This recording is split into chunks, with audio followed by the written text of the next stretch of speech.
All right, today we're going to talk about how to have Spanish naturally come out of you. So, what that means is like you don't even have to think, it just comes out of you and you actually sound native while doing it. So, there's two things that you're going to have to do. The first thing is learn how to output Spanish, which is going to come from understanding how to put sentences together, and we'll touch on that in a sec. And the other thing, which really helped and a lot of people don't do, is getting the correct type of input.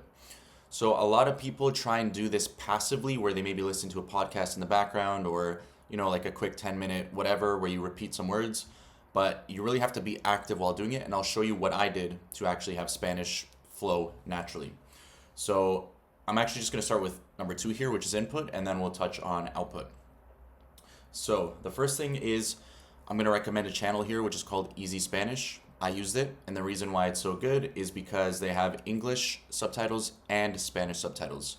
You can also check out my YouTube channel where I make travel vlogs, and I do the same thing where I literally just go around talking to people, and I put both subtitles because it really helped me, so that's what I do for people now. So I'll put the link to that in the description of this video.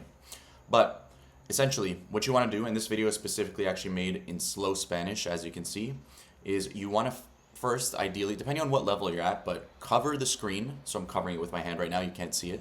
Covering this. And try and understand what they're saying as they speak it. ¿Tienes algún plan para esta tarde? ¿Tienes algún plan para esta tarde? So pick out the words. Maybe you didn't pick out every word. Especially if you're a beginner, you're not even going to have the vocabulary to be able to pick out words. So if you're a complete beginner, this might not be too useful. First, actually just pick up vocabulary, whether that's with Duolingo, flashcards, whatever. But once you have enough vocabulary, start listening to things like this. Then check if you picked out the correct words. Tienes algún plan, etc. Try, and again, don't look at the English meaning. Try and decipher it yourself, and then check, did you get it right? And maybe the way you worded it is a little bit different. Maybe when you heard tienes algún plan para esta tarde, you thought of like, do you have some plan this afternoon? Which is like slightly different word for word than what's written. But the whole point is that you got the meaning. So yeah, that's what I did.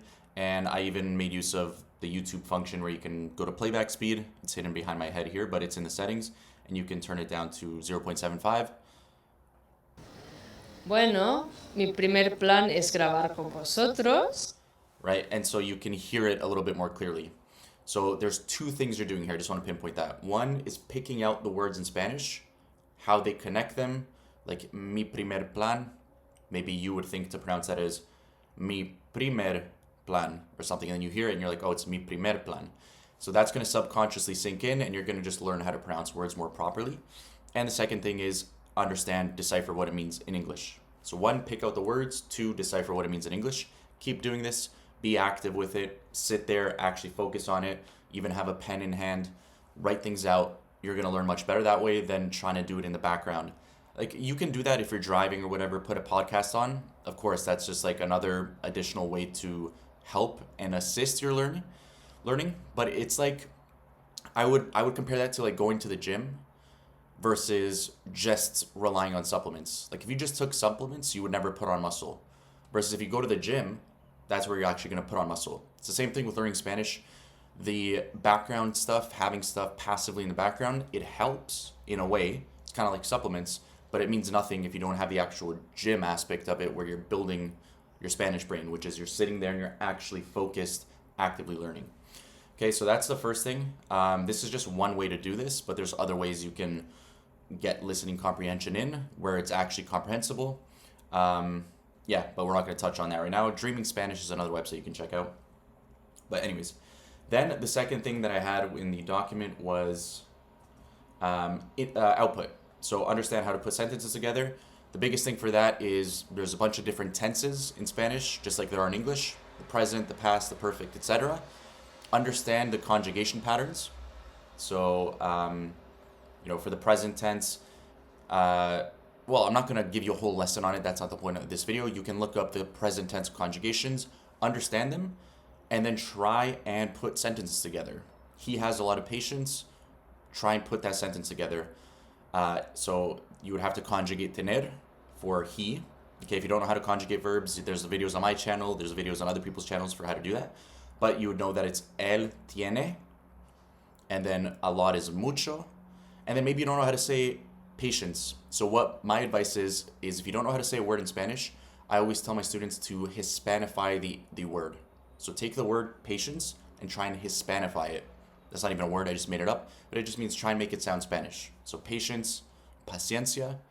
Check your answer. Él tiene mucha paciencia. Right, so there's a couple things I just went over. One, practice the conjugation patterns. So tener for he becomes tiene. It's an irregular verb. We're not going to go into a whole lesson here. And the other thing is just guess the word, how it would sound, because a lot of the times it's similar to English. We'll see if there's another example. It's you know where he is. So saber, if you know the present tense conjugation patterns, you would know that for you, which is tú in Spanish, it always ends with S. So tú sabes. You take away that R, you just add an S, tú sabes. And then where, maybe you don't know what that word is, so you just fill it in with where. And then when you check your answer, you're going to learn what the word where is. And then he is, that's going to be actually another verb, to be. Okay, I'm not going to go into a whole lesson there, but tú sabes dónde está él. So now you know it's dónde is where. You write it down. And by learning in context, you're going to learn a lot of vocabulary this way, and you're just going to get a feel for word order, a bunch of things that people try and like find theory on, like how do I do the sentence order or the word order in Spanish. And I never actually sat down and looked at rules for that. You just kind of get a feel for it. Okay, so the biggest thing is understanding the conjugation patterns and trying to put sentences together, checking your answer, seeing what you did wrong, trying to make some degree of understanding of what you did wrong, and then moving on to the next one. Just getting as many reps as you can in, checking your answers. So you guys is ustedes. Ustedes is always going to end with N, so viven. And then maybe you don't know how to say country. And maybe you try and Hispanify the word different, so you go diferente. And then you check ustedes viven en diferentes países. So that's how you say countries. Anyways, you combine these two, and they go really well together because now you get a feel, you're gaining a feel for how to put a sentence together, and you're gaining a feel for how Spanish flows, how Spanish flows with the video, like listening comprehension. You do that, you just keep chipping away at it, keep coming up with faster, recall in your sentences, keep listening to faster Spanish, closer to native level.